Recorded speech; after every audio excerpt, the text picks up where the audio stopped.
kuna hatari kubwa inakuja mbele yetu, kwa sababu mvua ndio kwanza zinaanza. Na kwa mujibu wa ripoti za watu wa mamlaka ya hali ya hewa, wanasema mvua kwa wilaya yetu zitakuwa za wastani na juu ya wastani. Kwa hivyo juu ya wastani zile mvua ambazo zinakuja kuleta madhara. Kwa hivyo ninawaomba, ombi langu, sisi kama wananchi tuanze sisi wenyewe kuchukua tahadhari. Tuanze sisi wenyewe kuchukua tahadhari. Tunao wazee, tunao makundi maalum, tunao watoto, tunao watu wasiojiweza, tunao walemavu katika mji wetu huu tunakaa nao. Tuanzeni kuchukua tahadhari. Hii hali iliyojitokeza sio hali nzuri. Kwa hiyo usalama wetu unaanza na sisi wenyewe. Na kuchukua tahadhari ni pamoja na kupisha eneo hili kwa muda kwanza, tukijaribu kuona huko mbele nini kitafanyika, kwa sababu hatuwezi kushindana na maji kwa wakati huu tuliokuwa nao, na mvua bado zinanyesha nchi nzima. Kwa hiyo haya ni maelekezo yangu ya kwanza, kwamba tuchukue tahadhari kwa kuondoka katika haya maeneo. Sasa kuondoka kwa namna mbili. Wapo watu wana nyumba nyingine wanaweza wakaenda, lakini wapo watu ambao hawana nyumba nyingine, watafuta utaratibu mwingine, pengine aidha kwa ndugu au kwa mtu yote, kwa ajili ya kwenda kujistiri, kwa ajili ya kuokoa uhai. Na kama tunatoka tunaenda sehemu tukakae, tutakuwa pamoja ili tupishe wataalamu wafanye wanayofanya, lakini kwanza tukaokoe maisha yetu. Kwa hiyo jana niliongea na katibu wangu wa ofisi ya mbunge, alikuwa hapa, kakaangu Gabi, tuliongea na diwani. Niwashukuru sana wanakijiji na wananchi, mmeanza hatua za kutafuta namna ya kujiokoa.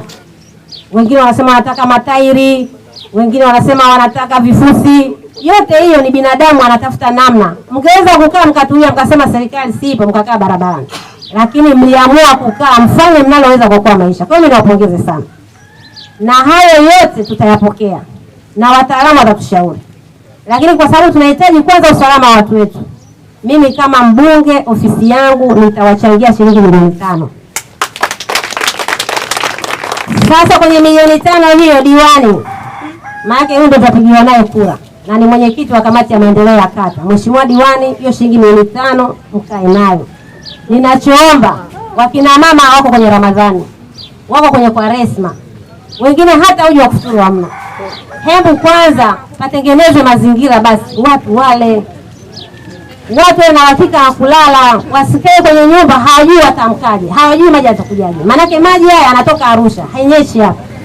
Kwa hiyo hela hiyo ni kwa ajili ya yale mambo makubwa ya kibinadamu yafanyike. Sasa lilipotokea hili, Watanzania wote, kuna Wakristo, kuna Waislamu, na majanga hayana dini. Yoyote anayepata janga ni mwenzako, anahitaji msaada.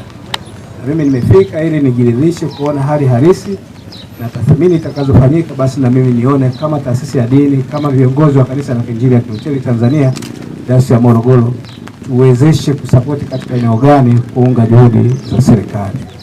Unavyoona wananchi, tangu juzi hakuna aliyelala nyumbani mwake. Nyumba zaidi ya 720 zote ziliingiliwa na maji, na mwenyewe umeona na umepita umeafikisha na umeangalia. Nyumba zote maji yalikuwa kwenye usawa wa madirisha. Maana hakuna aliyepata nafasi ya kulala kwenye nyumba yake.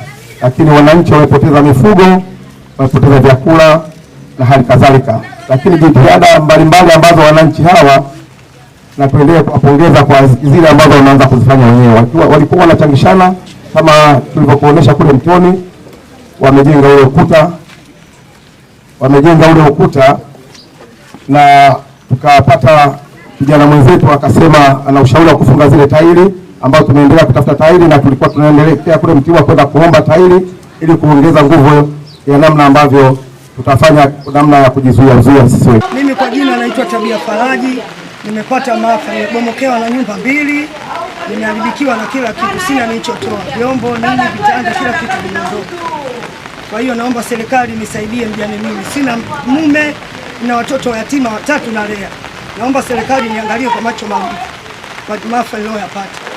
Kwa hiyo jamani, naomba serikali nisaidie. Nyumba ile pale ya familia imekatika, nayo imebomoka. Sina nilichokitoa, unaviona. Watoto hao nguo zote na madaftari, vitu vyote vimeenda vya watoto, na chakula chote kimeenda. Nimetoka juzi Kibati kuvuna mahindi yangu, mpunga yote imeenda babani. Kwa hivyo naomba serikali niangalie mjane mimi. Sina mbele wala nyuma. Nafanya biashara ndio zinazonisaidia. Pole sana mama. Asante.